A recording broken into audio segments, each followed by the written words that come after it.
ሰላም ጤና ይስጥልኝ ክቡራትና ተከታታዮች እንደምን አላችሁ? እኔ አለው እግዚአብሔር ይመስገን ደህና ነኝ። ዛሬም በጠቃሚና በአዲስ ፕሮግራም በድጋሜ ተገናኝተናል።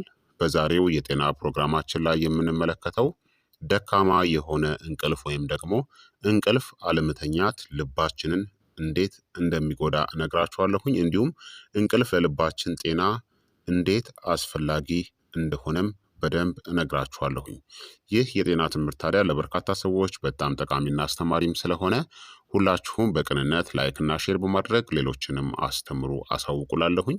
ከዚህ ቪዲዮ ጋር በተያያዘ ጥያቄ ካላችሁም ሀሳብ አስተያየት ካላችሁም በኮመንት ላይ አስፍሩልኝ። በቀጥታ ወደ ጤና ትምህርታችን የማልፍ ይሆናል።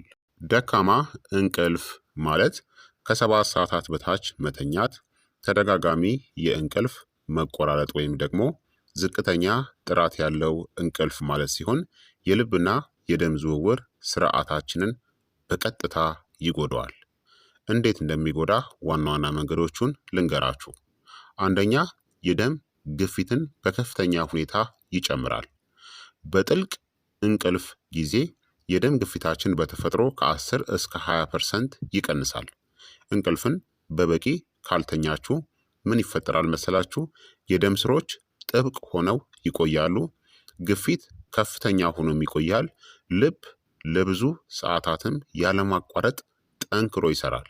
በውጤቱም ለልብ ድካም፣ ለስትሮክ እና ለልብ ስራ ማቆም ከፍተኛ ተጋላጭነት ይኖራል ማለት ነው።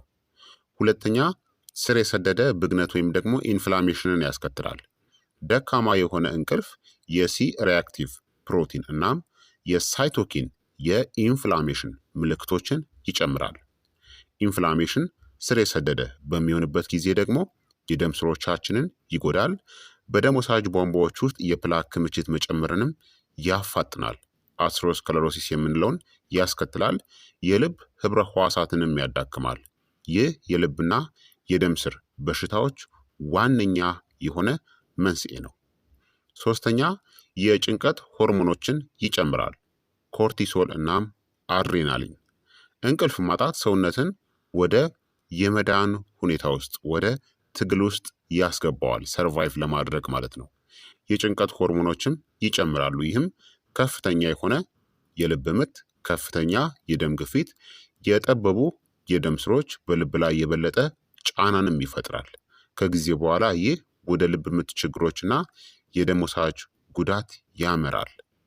አራተኛ፣ የደም ስኳርና ኢንሱሊንን ያበላሻል። ደካማ እንቅልፍ ሰውነት ለኢንሱሊን ያለውን ሴንሲቲቪቲን ይቀንሳል። ይህ ከፍተኛ የሆነ የደም ስኳር፣ የስብ ክምችት መጨመር፣ ለስኳር በሽታ ከፍተኛ የሆነ ተጋላጭነትና የስኳር በሽታ ለልብ በሽታ ተጋላጭነትን በእጅጉ ስለሚጨምር ደካማ እንቅልፍ በሜታቦሊክ መስተጓጎል አማካኝነት የልብና የደም ዝውውር ስርዓትን በተዘዋዋሪም ይጎዳል። አምስተኛ፣ ወደ ክብደት መጨመር ያመራል። ደካማ እንቅልፍ የረሃብ ሆርሞኖችን ይለውጣል። ግሬሊን ይጨምራል፣ የበለጠ ይርበናል። ሌፕቲን ይቀንሳል፣ የጥጋብ ስሜት ይቀንስባችኋል። ይህ ደግሞ ከመጠን በላይ መብላትን፣ የስኳርና ጤናማ ያልሆኑ የምግቦች ፍላጎት፣ የሆድ ስብ መከማቸት፣ የሜታቦሊክ ሲንድረምን ያስከትላል። የሆድ ስብ የውስጥ አካላት ስብ ወይም ደግሞ ቪሰራል ፋት የምንለው በተለይ ለልብ አደገኛ ሁኔታ ነው።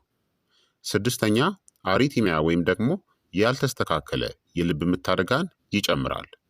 ደካማ የሆነ እንቅልፍ በተለይም በእንቅልፍ አምፒኒያ ወይም ደግሞ በእንቅልፍ ማጣት ምክንያት የልብ ምት መዛባት ወይም ደግሞ ፓልፒቴሽንስ፣ የአትሪሊያል ፋይብሪሌሽን፣ ያልተስተካከለ የልብ ምት ዘይቤዎች እና አንዳንድ ችግሮችን ያስከትላል። አሪቲሚያስ ደግሞ ወደ ስትሮክ ወይም ደግሞ ወደ ድንገተኛ የልብ ችግሮችም ሊያመራ ይችላል።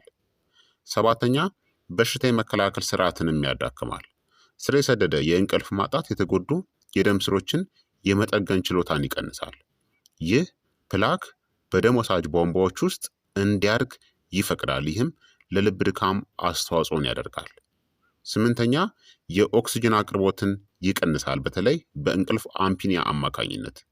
የእንቅልፍ አምፒኒያ ያለባቸው ሰዎች በሌሊት ብዙ ጊዜ ለአጭር ጊዜ መተንፈስን ያቆማሉ። ይህ ደግሞ ዝቅተኛ የኦክስጅን መጠን በደም ግፊት ውስጥ ከፍተኛ የሆነ ጭማሪና የልብ ግድግዳዎች ውፍረትን ያስከትላል። ከጊዜ በኋላ ይህ የልብ መስፋፋት፣ የልብ አለመሳካት ወይም ደግሞ ስራ ማቆም፣ ድንገተኛ የሆነ የልብ ችግሮችንም ያስከትላል።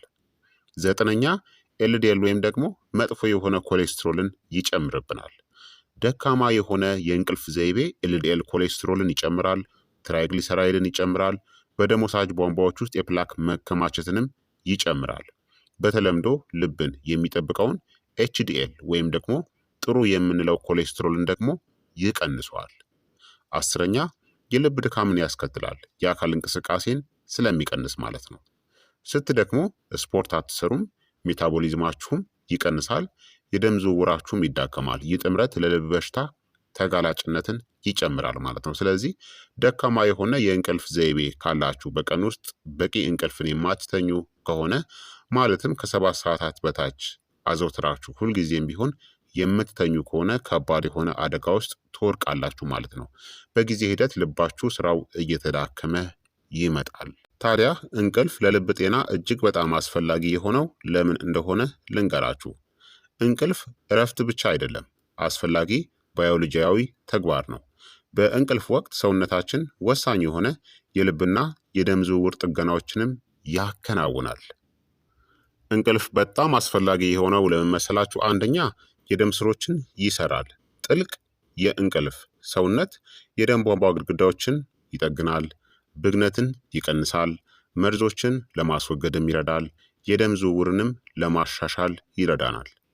ሁለተኛ የደም ግፊትንም በተፈጥሮ ይቀንሳል።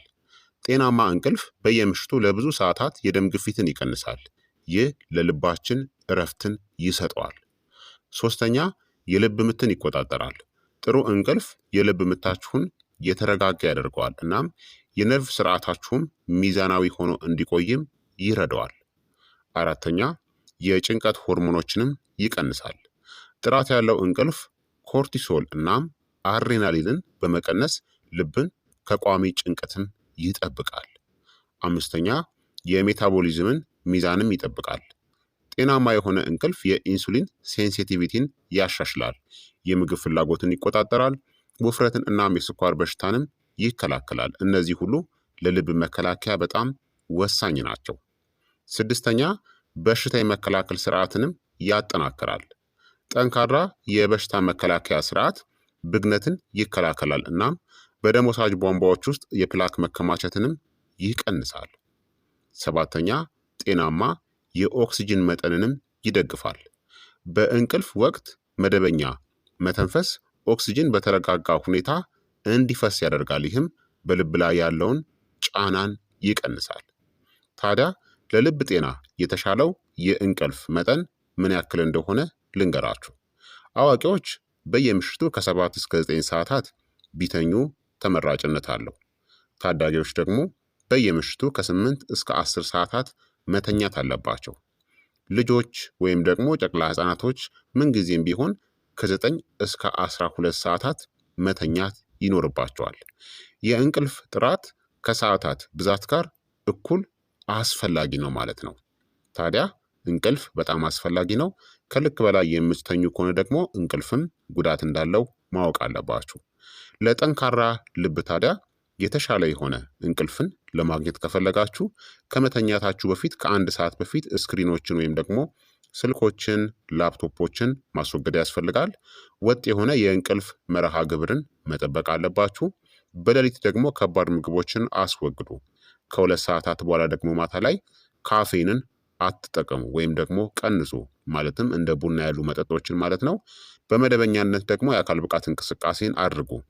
ክፍላችሁን ደግሞ ጨለማ እናም ትንሽ ቀዝቃዛ አድርጉት። ከመተኛታችሁ በፊት ደግሞ አልኮልን አትጠጡ። በጥልቅ መተንፈስ ወይም ደግሞ በማሰላሰል ጭንቀትን መቆጣጠር ደግሞ ያስፈልጋል። ይህንን ካደረጋችሁ ጥሩ የሆነ የእንቅልፍ ዘይቤ ይኖራችኋል። ስለዚህ ክቡራትና ክቡራን ተመልካቾቼ የዛሬው የጤና ትምህርት እንግዲህ ይህንን ይመስል ነበረ። እንደተማራችሁበት ተስፋ አደርጋለሁኝ። ሀሳብ አስተያየታችሁ ደግሞ አይለኝ ይላለው። ይህ የጤና ትምህርት ለበርካታ ሰዎችም እንዲደርስ ሁላችሁም በቅንነት ላይክና ሼር በማድረግ ሌሎችንም አስተምሩ አሳውቁላለሁኝ። ጥያቄ ካላችሁ ከዚህ ቪዲዮ ጋር በተያያዘ ጥያቄያችሁን በኮመንት ላይ አስፍሩልኝ። በቀጣይ የጤና ትምህርት እስከምንገናኝ እኔንም እናንተንም ቸር ያቆየን። መልካም ጊዜ፣ መልካም ቆይታ። ቻው ቻው።